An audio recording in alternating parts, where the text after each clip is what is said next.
Good morning, Pulisyo po. Ayan, sinadya kong gawin yung video na to kasi alam ko napapahinga ka, especially sa mga aplikante para sa inyo to. Ayan, it's found in the book of Peter, 2 Peter chapter 3 verse 9. So, pahapyawan lang natin kasi medyo mahaba yon. Mamaya, i-flash ko sa screen kung ano yon.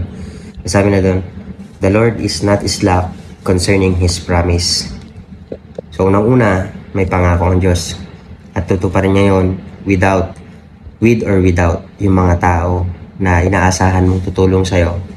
Okay? With or without their support, you can win the battle. Sa mga aplikante, pagdaanan din namin yan. Pumila din kami. Ilang ulit nagpanotary, ilang ulit pabalik-balik, ilang ulit na nag-comply, lalo-lalo sa mga medical, sa mga may compliance sa medical. But look what we are now. Okay?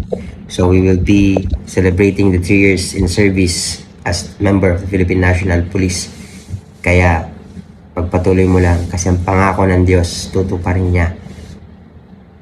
At tutuparin niya dahil mahal ka niya. Sir, ang dami namin nag-apply. It's fine. Numbers, just numbers. Sabi ng Diyos, many were called but few are chosen. Maraming tinawag pero kaunti lang ang napili. That is why I hope this lot will be given to you kasi deserve mo maging successful. Tandaan mo mahal ka ng Diyos. Never ever remind yourself na walang nagmamahal sa'yo. Bagkus, always be reminded that God loves you.